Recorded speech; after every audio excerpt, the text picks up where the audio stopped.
Voilà, nous prenons maintenant aussi le temps de nous retrouver ensemble devant la parole de Dieu que je voudrais ouvrir avec vous et que je vous propose bien sûr de pouvoir méditer et réfléchir ensemble. C'est important pour nous de pouvoir donner aussi à la parole de Dieu sa place, que je puisse apporter cette prédication de la bonne nouvelle de l'Évangile et permettre aussi aux uns et aux autres, chacun d'entre nous, de méditer, de réfléchir devant le Seigneur, et puis de continuer. J'aime à dire, et c'est important, que la prédication du pasteur n'est pas une fin en soi, sur une pensée et sur un message, mais plutôt toujours un début. Ça vous va comme ça ?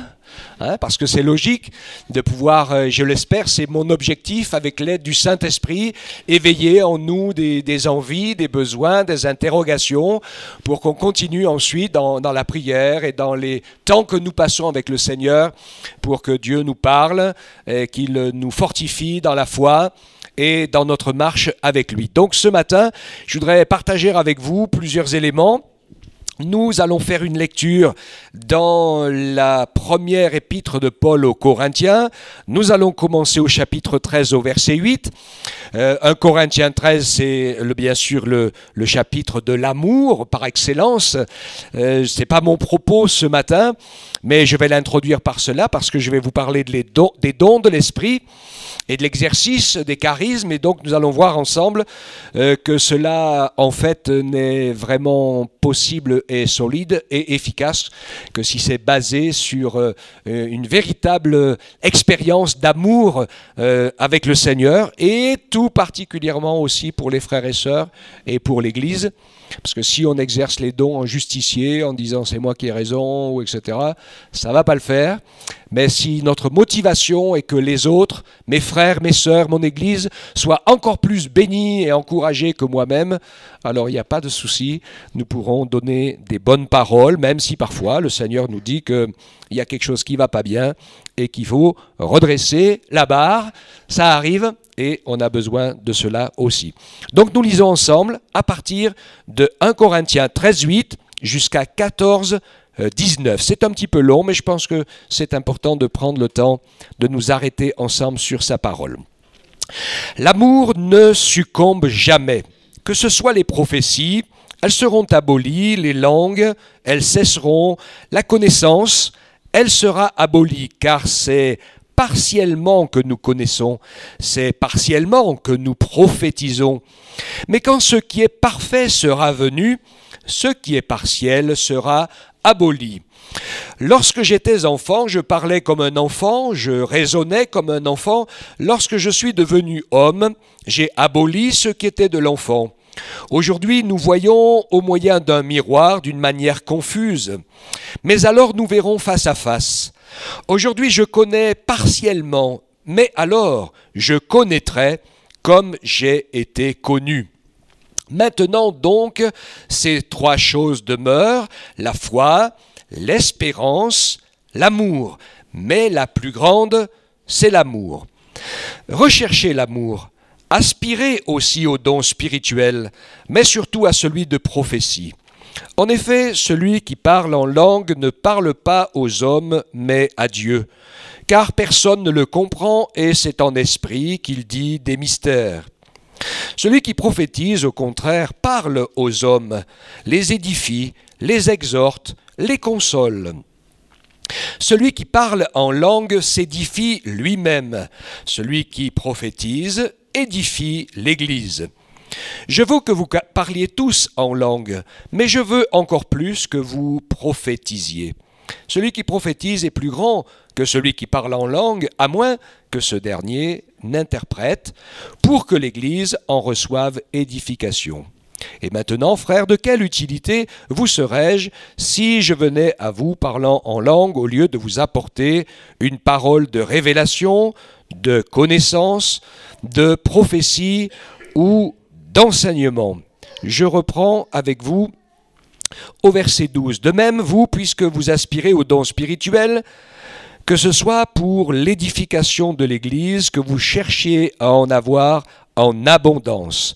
C'est pourquoi que celui qui parle en langue prie afin de pouvoir interpréter, car si je prie en langue, mon esprit est en prière, mais mon intelligence demeure stérile. Que faire donc? Je prierai par l'esprit, mais je prierai aussi avec l'intelligence. Je chanterai par l'esprit, mais je chanterai aussi avec l'intelligence. Autrement, si tu rends grâce par l'esprit, comment celui qui est assis parmi les simples auditeurs répondra-t-il « Amen » à ton action de grâce, puisqu'il ne sait pas ce que tu dis? Tu rends, il est vrai, d'excellentes actions de grâce, mais l'autre n'en est pas édifié. Je rends grâce à Dieu de ce que je parle en langue plus que vous tous, mais dans l'Église, je préfère dire 5 paroles avec mon intelligence afin d'instruire les autres plutôt que 10 000 paroles en langue.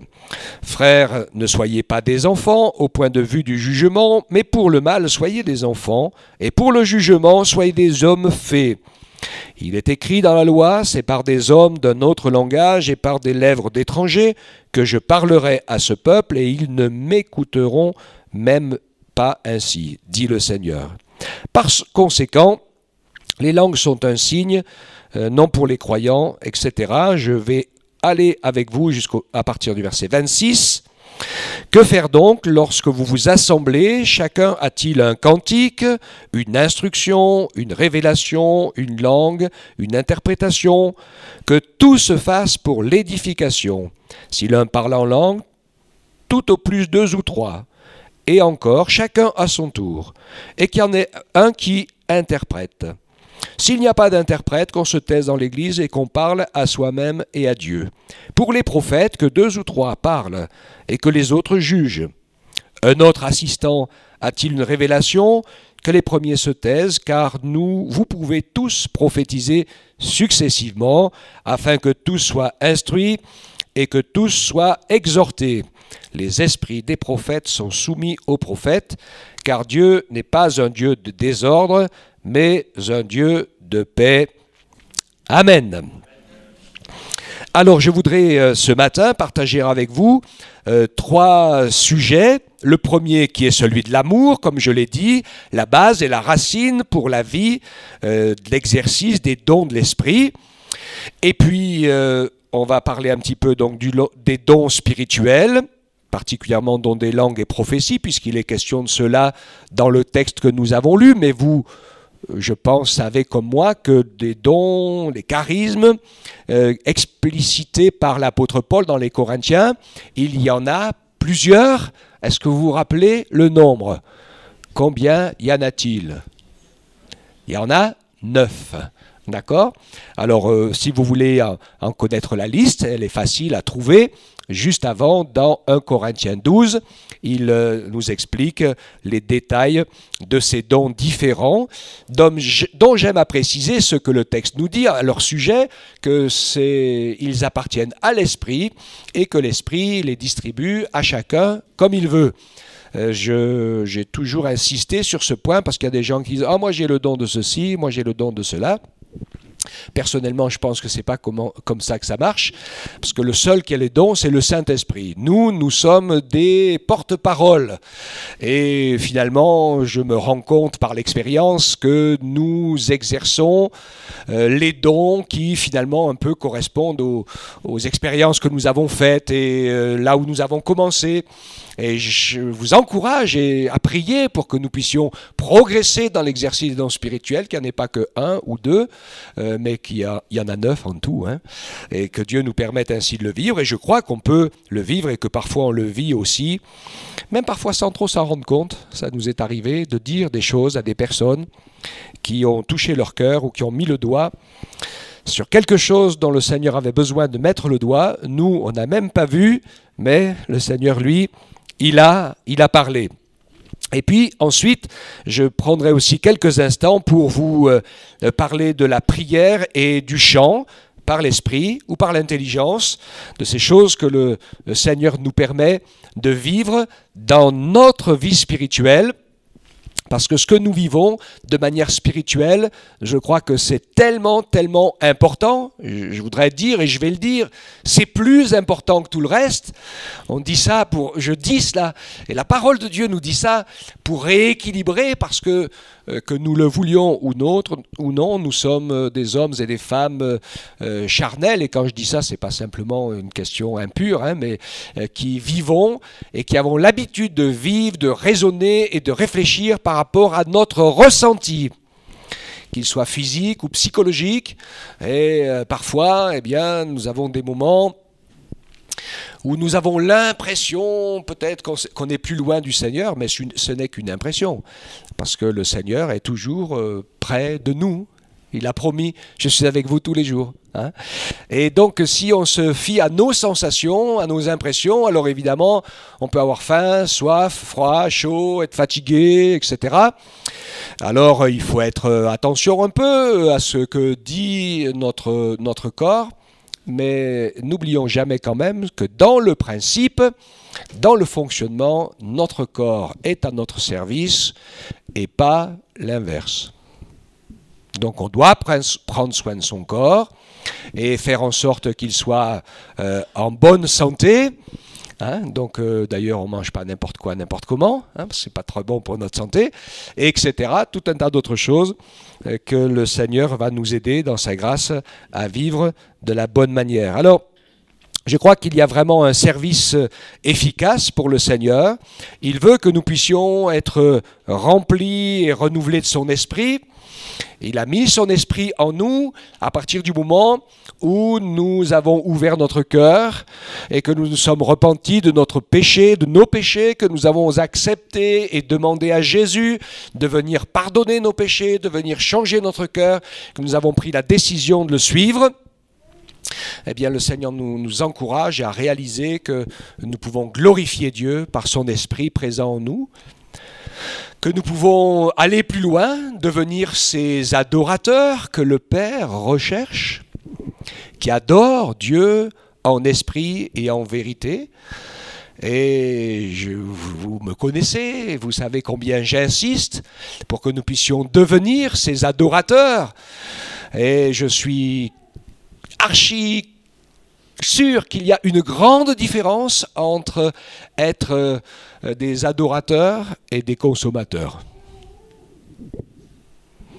Et nous avons l'habitude, nous, d'être consommateurs pour notre vie de tous les jours, et ça nous donne un défaut majeur qui fait que nous sommes aussi des consommateurs, parce que c'est naturel en nous par rapport à la foi, par rapport à la bénédiction, par rapport à la présence de Dieu, au besoin que nous avons d'être rassurés, d'être visités, d'être conduits. Et c'est pas évident parce que quand on reste dans cet esprit d'enfant, parce qu'il parlait tout à l'heure, d'être comme des enfants. Si nous restons dans cet esprit d'enfant, de consommateur, toutes nos cartes vont être brouillées parce que nous comprenons la vie de Dieu pour la faire venir dans la nôtre afin que notre vie se passe bien. Et c'est pas comme ça que ça fonctionne dans la marche avec Dieu. En fait, la réalité de la marche avec Dieu, c'est que c'est Dieu qui est notre créateur, c'est Dieu qui met son amour dans nos vies pour nous sauver et nous délivrer de tous les liens du péché qui nous tiennent enfermés, et que pour nous délivrer de ces choses, eh bien, il faut que nous ouvrions notre cœur et notre esprit et que nous nous décidions à devenir des disciples de Jésus, c'est-à-dire que c'est lui notre modèle et c'est lui que nous suivons, que nous nous décidions à appliquer sa parole et que nous décidions à laisser le Saint-Esprit qui nous habite déjà continuer son travail pour nous faire devenir ce que Dieu a prévu que l'on devienne. Amen. Et ça se passera pas sans combat, sans lutte, sans difficulté. C'est l'école de Dieu. Regardez dans la Bible, dans l'Écriture, vous verrez que tous ceux que le Seigneur a formés, préparés à son service, ils ont vécu des choses parfois difficiles, même certains dès leur jeunesse, dès leur enfance, ça a été compliqué. Et ça leur a permis de faire passer le moi un peu après. Et le toi, Seigneur, plutôt d'abord. Alléluia. Hein? Et c'est dans ce sens que le Seigneur veut nous encourager. Et c'est pour ça, bien sûr, qu'il nous parle de l'amour. Quand nous avons lu ensemble ces textes de l'Écriture où il nous est dit que les trois choses demeurent, la foi, l'espérance et l'amour, il nous parle, je vous ai lu quelques versets qui nous montrent la dimension immuable et éternelle de l'amour, alors que le reste est quelque chose de temporaire. La foi et l'espérance sont des choses temporaires. Hein? Eh oui, la manière dont nous comprenons la foi. Parce que la foi, c'est une réalité qui fait que nous sommes dans un élan, dans un mouvement qui fait que nous sommes en train de nous attacher au Seigneur pour lui apprendre à le connaître, apprendre à lui faire confiance, apprendre à marcher avec lui. Et donc il y a une position dans la foi d'incertitude et de certitude en même temps. Parce que le Saint-Esprit nous donne la certitude, j'en parlerai tout à l'heure, que nous sommes ses enfants, il veut mettre la paix dans notre cœur, et ça c'est quelque chose qui est inébranlable et tellement fort qui nous permet même d'aller jusqu'à affronter la mort sans crainte, parce que nous savons que nos vies présentes et éternelles sont dans sa main. Et en même temps, une grande incertitude parce que je ne sais pas trop comment le Seigneur va s'y prendre pour me conduire dans ses voies demain. Quelles sont ces voies? Et est-ce que je suis prêt à les suivre? Des fois, on l'est. Des fois, on ne l'est pas. Hein? C'est pas tous les jours qu'on ose enjamber le bastingage de la barque pour marcher sur l'eau. Je remarque qu'il n'y en a qu'un qui l'a fait. Les autres, ils sont restés bien en sécurité à l'intérieur de la barque, quoiqu'ils n'étaient pas trop en sécurité parce qu'elle était ballottée par la tempête. Et souvent, c'est nos vies qui sont comme ça. Hein. Nous sommes dans des vies ballottées par la tempête. Nous faisons tout notre possible pour faire confiance au Seigneur. Et le Seigneur nous dit, mais enjambe la barque, marche sur l'eau. Et ce n'est pas les choses de la terre qui doivent te conditionner. Tu ne dois pas te laisser formater et conditionner par tout ce qui se passe autour de toi et tout ce que ce monde nous propose. Nous devons nous laisser interpeller par la parole de Dieu. Et ce qui nous interpelle dans la parole de Dieu, c'est l'amour. Et l'espérance, c'est quoi notre espérance? Eh bien, je ne sais pas qu'est-ce que c'est notre espérance en fait. Parce qu'on dit tous que c'est le ciel, mais on n'est peut-être pas tous si pressés d'y aller finalement. Hein. Quand ça va pas bien, que les temps sont difficiles, on dit « Oh Seigneur, reprends-moi, j'en peux plus. Hein ». On est tous un peu comme ça. Mais quand la vie se déroule pas trop mal, elle n'est pas si misérable que ça à vivre notre vie. Hein. Alors on peut dire « Seigneur, ben attends un peu, hein, je suis pas si pressé que ça ». Alors notre espérance, là, c'est comme la foi, mais c'est encore plus. L'espérance, c'est pour nous chrétiens quelque chose de différent que l'espérance du monde. Premier élément. Parce que le monde espère aussi. Gagner au loto, tiercer, être heureux, réussir sa vie, hein, trouver la meilleure des femmes, le meilleur des maris, etc. C'est l'espérance du monde. C'est ce que je voudrais, mais je ne suis pas sûr que ça arrive. L'espérance du chrétien, ce n'est pas la même chose. L'espérance du chrétien, c'est une ferme assurance, c'est comme la foi, hein, c'est une ferme assurance des choses qu'on espère, une démonstration de ce qu'on ne voit pas. Pour nous, l'espérance qu'il y a dans notre cœur, c'est une certitude de l'amour de Jésus et de son plan dans nos vies, dont nous attendons et participons activement à l'accomplissement. Bien que beaucoup de chrétiens attendent et participent pas assez. Et se trouvent fort dépourvus parce qu'il ne se passe pas grand-chose.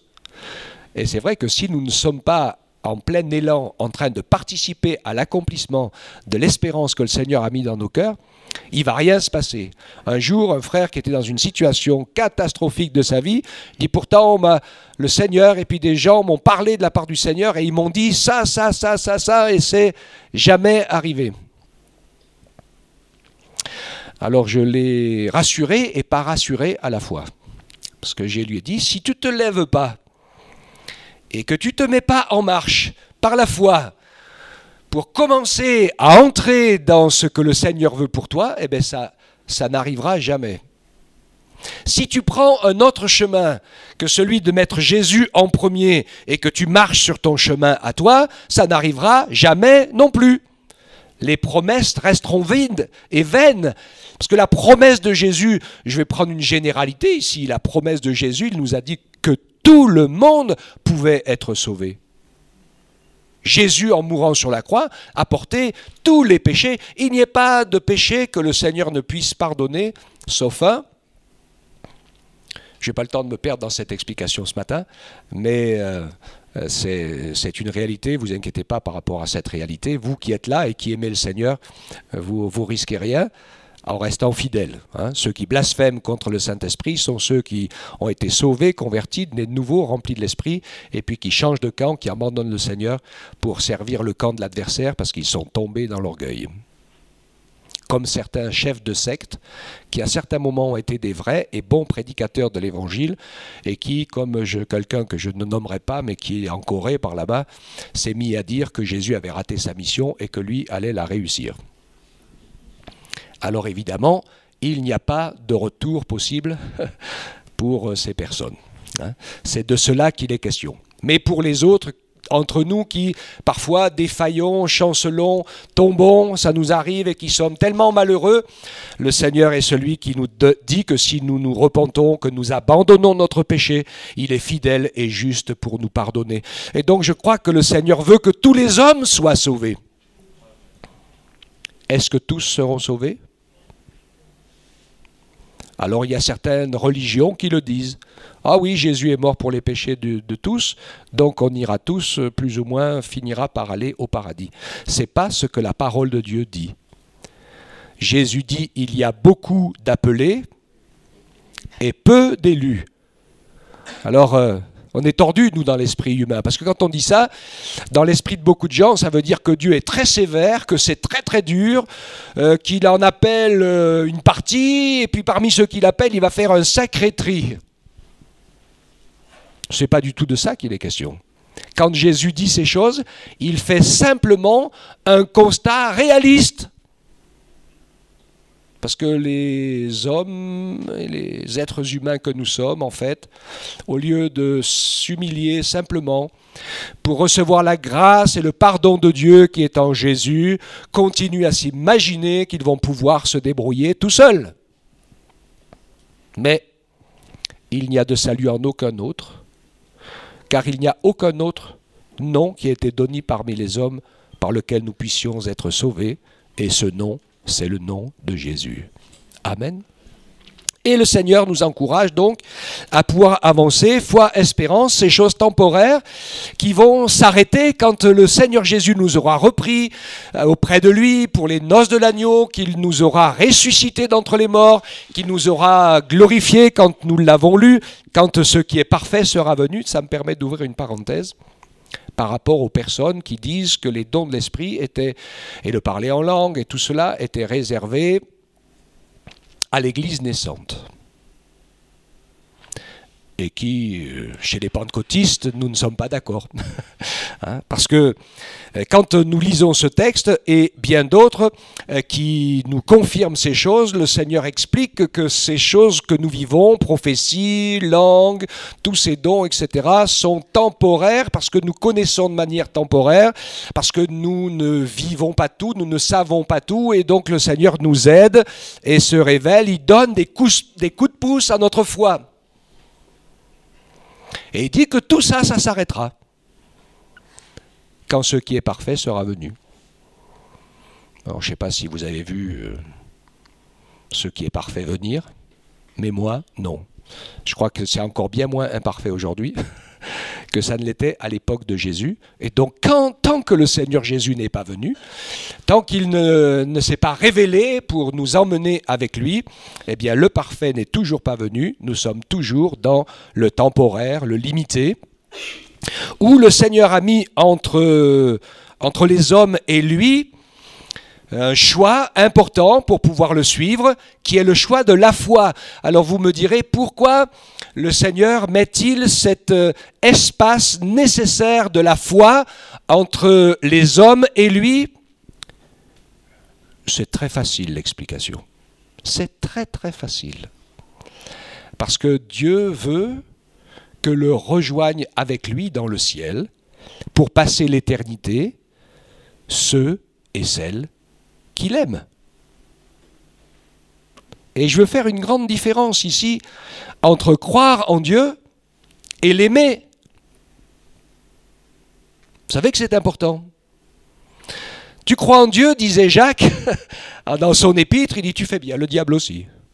Mais lui, il tremble, parce qu'il s'est révolté contre lui, et parce qu'il a voulu prendre sa place, et parce qu'il est détrôné, et que son pouvoir ne fait que cesser, et qu'un jour il sera jugé, et séparé pour toujours avec tous ceux qui ont la même attitude, la même conduite, et le même comportement. Donc soyons attentifs les uns les autres pour bien comprendre de quel amour il est question quand Dieu nous parle de son amour. Et cet amour qui est la base même pour exercer les dons spirituels. Et la base de cet amour, c'est que Dieu est amour. Je ne reviens pas sur l'explication que vous connaissez bien et qui se montre de manière merveilleuse dans le Père, le Fils et l'Esprit, qui a été démontré en Jésus parce que son amour est tellement grand que Dieu nous a créés et nous a donné la vie pour partager cet amour avec nous et que le Seigneur veut que nous puissions nous aussi apprendre à l'aimer pour avoir envie de passer toute l'éternité avec lui. Et pour cela, il veut aussi que nous apprenions à nous aimer les uns les autres. Et plus ça va, plus je me rends compte que finalement, la seule clé, c'est que la vie des autres et le bonheur des autres, en fait, doit passer avant le mien.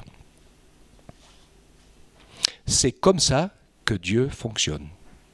Dieu a tant aimé le monde qu'il a donné son Fils Jésus afin que quiconque croit en lui ne périsse pas, mais qu'il ait la vie éternelle. Amen. Et il nous encourage à avoir finalement qu'une seule envie, c'est que les autres puissent aussi être sauvés et bénis du Seigneur.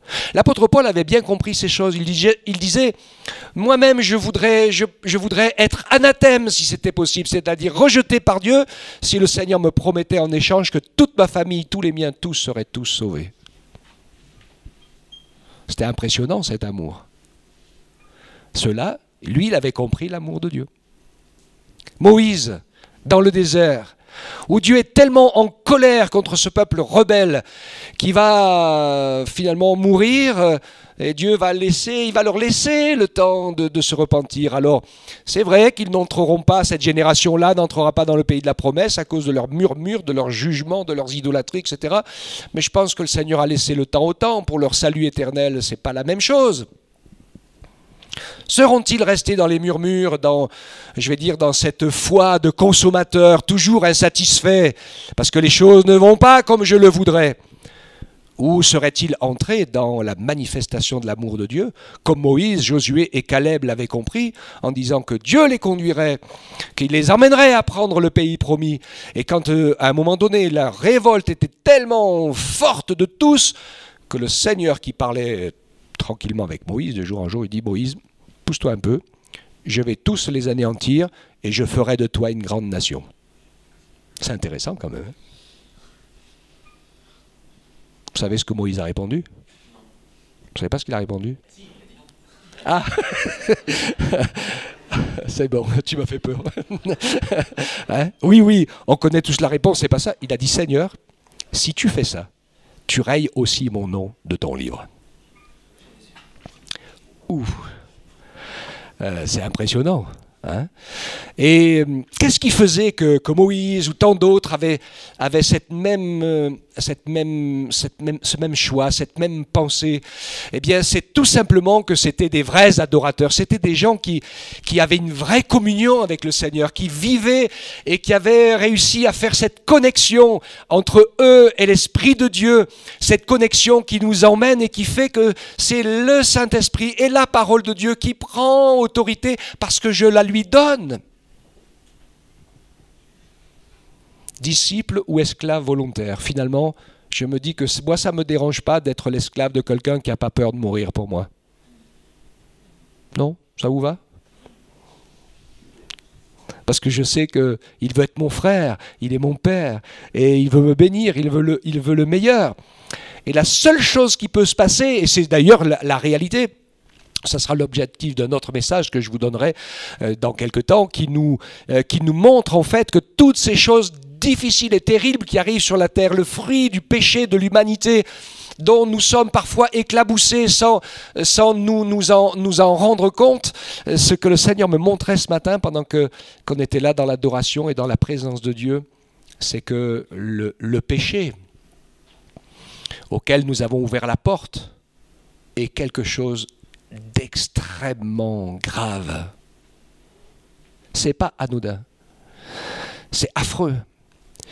Je pense qu'avec le péché, l'adversaire pensait qu'il avait réussi à entraîner l'humanité dans la mort et dans la perdition. Parce qu'il n'y a pas de solution. Tellement que c'est grave. De se retrouver, de sortir de la dépendance du Père et de l'harmonie avec le Fils et l'Esprit, et d'être coupé de ça, c'est sans solution humaine. Il est impossible aux hommes d'être sauvés. Mais à Dieu, tout est possible. Mais c'est tellement grave qu'il a fallu le payer très cher. Et Jésus l'a payé très très cher. Il a fallu qu'il quitte le ciel, qu'il prenne un corps comme le nôtre, qu'il traverse la souffrance, qu'il traverse l'incompréhension, et jusqu'à la mort de la croix. Et de ce moment de la croix où la communion éternelle s'est arrêtée à cause de nos péchés entre le Père et le Fils. Mon Dieu, pourquoi m'as-tu abandonné? Ce moment terrible, crucial, où Jésus expie tous nos péchés, nous montre l'horreur du péché, la gravité du péché, la folie du péché et de ses conséquences. Et pécher, c'est jamais anodin. Même si Dieu pardonne, même si Dieu fait grâce, il faut assumer les conséquences. Il va nous aider, etc. Mais on sait les uns et les autres combien c'est tragique de se laisser emporter par le péché.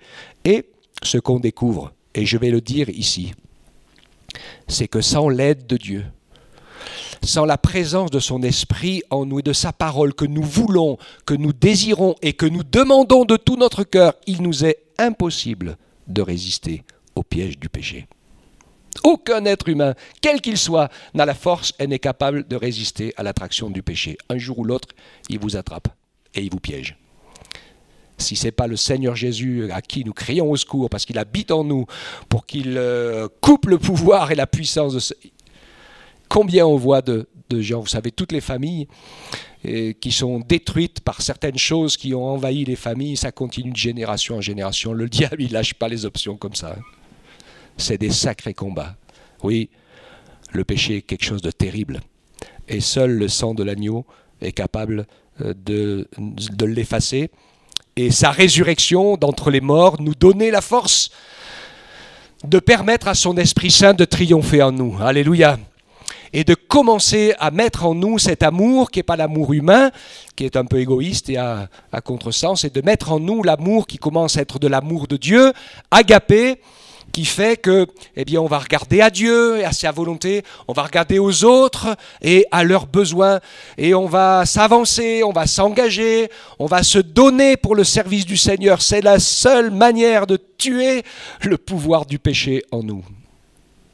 Et c'est pour ça que Dieu permet ces souffrances, ces épreuves, ces difficultés, pour qu'il puisse nous rendre vainqueurs, nous ouvrir les yeux, qu'on voit les pièges, qu'on voit la gravité, et qu'on puisse en même temps qu'on a vu la gravité du péché, louer et bénir notre Sauveur et notre Dieu chaque jour pour ce si grand salut incroyable qu'il nous a offert.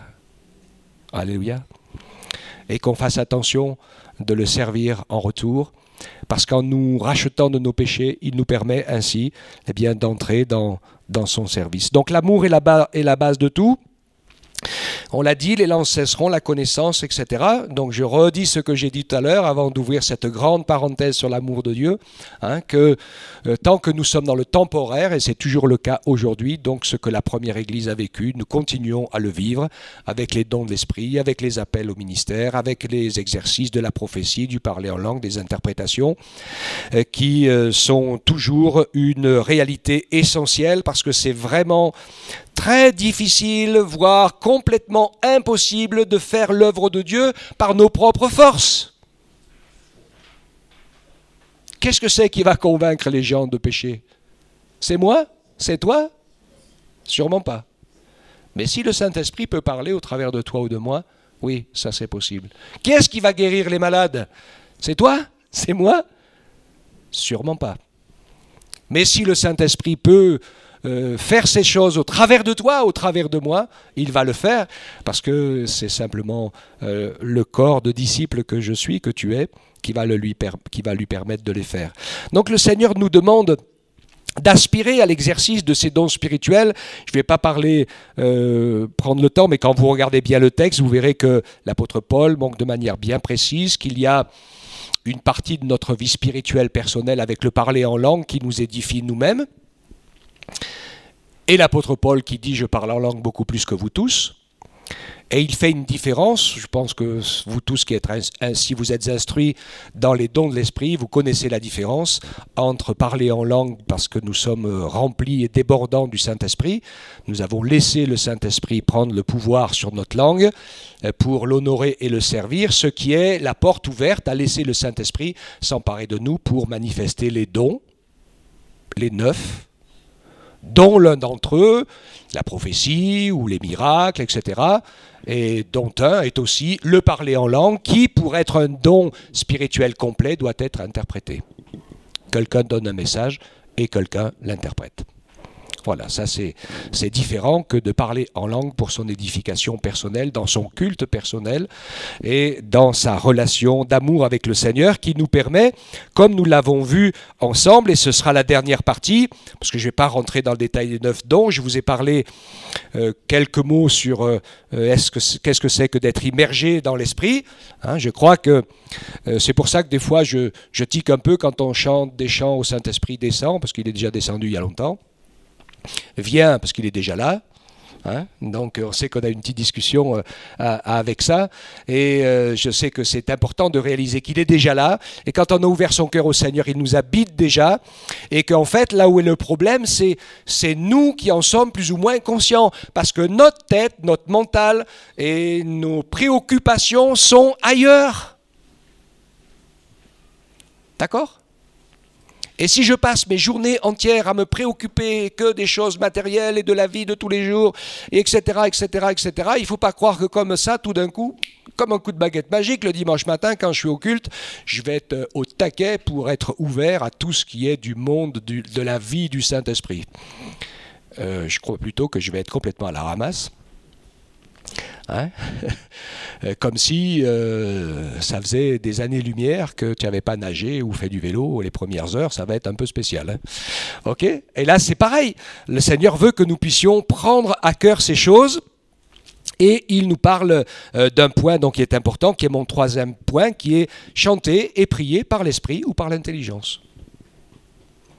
Donc il y a, je crois, en soi, pour un bon équilibre de la vie de l'esprit, une partie où on peut chanter et prier, parler avec le Seigneur dans le Saint-Esprit, dans le parler en langue, dans l'adoration, dans la communion avec Dieu, de vraiment travailler pour que le Seigneur nous permette d'être conscients et immergés dans cette vie de l'Esprit, et puis aussi de chanter, de prier avec notre intelligence, en s'expliquant avec le Seigneur, en discutant avec lui, en étant vrai avec lui. On a écouté des choses super intéressantes dans le congrès des aumôniers là-dessus, hein, qui étaient, c'était très très très bien, hein, sur l'idée de pouvoir résister dans son cœur pour être vrai avec le Seigneur dans sa parole et pas des religieux qui disent ce qui nous plaît ou ce que les autres ont envie d'entendre. Mais pour dire à Dieu même quand on n'est pas d'accord. C'est ce qu'on nous a dit, hein, comme Job. Et c'est logique, le Seigneur, il n'aime pas les carpettes. Hein. Parce que les carpettes, c'est des tièdes.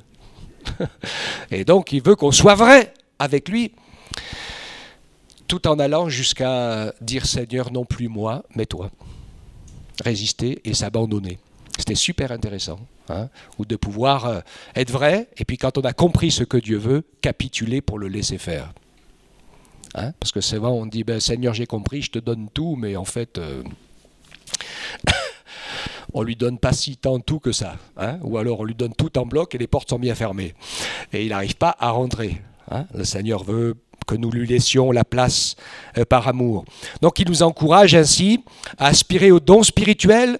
Je vous encourage à en faire que ça fasse partie de votre prière aussi, pour que le Seigneur nous permette, consciemment ou inconsciemment, d'être des instruments pour que le Saint-Esprit puisse donner des paroles qui sauvent. Il faut être très attentif là, parce qu'il y en a beaucoup qui prennent leur pensée pour la pensée de Dieu.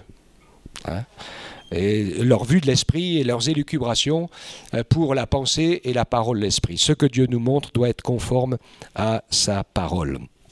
Le Seigneur nous encourage donc à pouvoir le servir ainsi.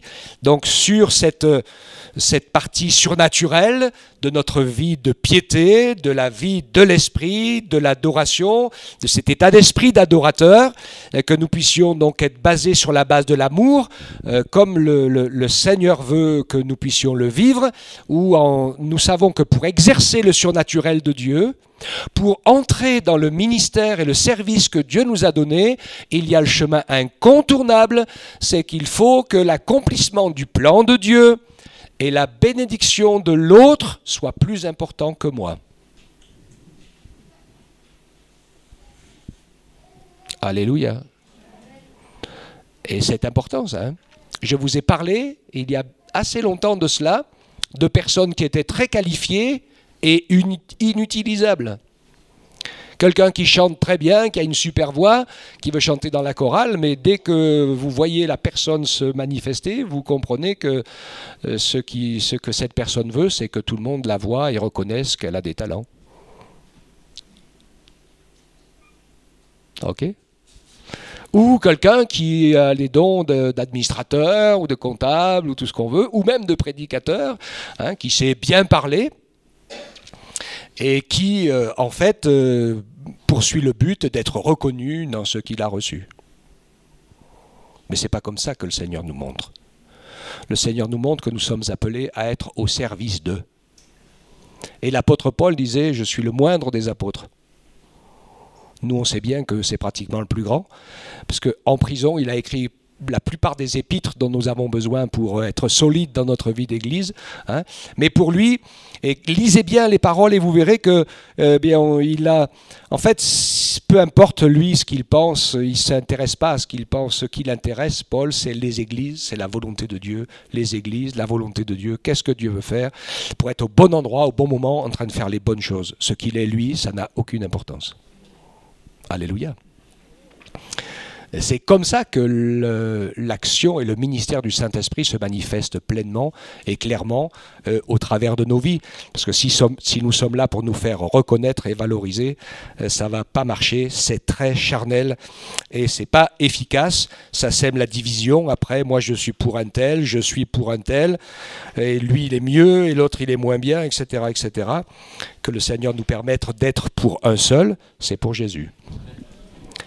Parce que l'Église, elle est à lui, nos vies, elles sont à lui, et le Seigneur veut nous encourager à pouvoir l'aimer de toutes nos forces, aimer son œuvre et nos frères et sœurs de toutes nos forces, savoir que nous ne pouvons pas faire son œuvre par nos forces naturelles, que si nous voulons la faire, il va falloir que nous soyons remplis des dons de l'Esprit, des talents et des appels que Dieu a mis dans notre cœur pour que le Saint-Esprit soit à l'œuvre, parce qu'il n'y a que lui qui peut faire quelque chose de surnaturel, qu'on soit juste les porte-paroles.